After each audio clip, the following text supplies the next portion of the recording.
Hi, Michelle here from the Athlete Center. Today I'm going to go over a half kneeling windmill. A windmill is a movement that's typically done for a bit of hip mobility, maybe core stability, and shoulder mobility and stability. It's done with a hinge and a torso lean and a twist through the hips, okay? Usually with the arms extended. So we're going to be doing a half kneeling version to target our posterior lateral hip and to load into hip internal rotation.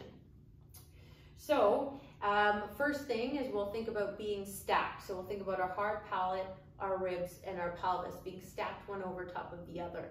We're not trying to create any spinal flexion, side flexion, or rotation here. We don't want to fool ourselves that we're getting into position and not actually targeting our hip. So we're going to try and maintain that stack throughout.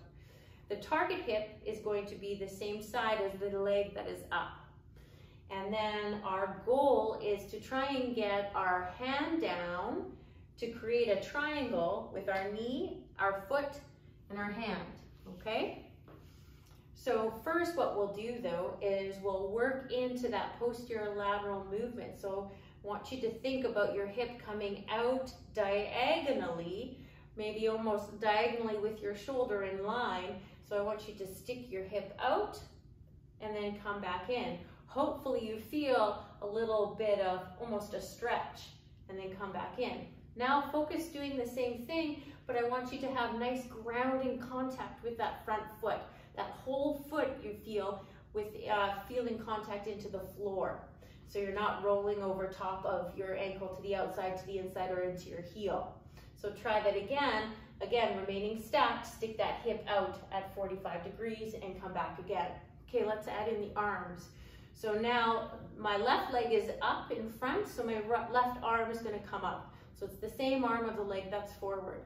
Now we're gonna do that same motion, sticking that hip out at that 45-degree angles, out and back, and then try and place that hand to the ground without collapsing through our torso. Maybe you get to a finger touch, maybe you can go all the way down, and then you come back up again, nice and controlled. Slowly and controlled, come down, lengthening as you do, maintain that stack, and then come up again. Let's go again, but focus on that foot. Nice load through the entire front foot. Load, control, arms going straight up and down if you can to the ceiling, and then come back up again. Okay, that's the half kneeling windmill for posterior lateral hip mobility and loading into hip internal rotation. I hope you liked it. Let us know if you have any questions.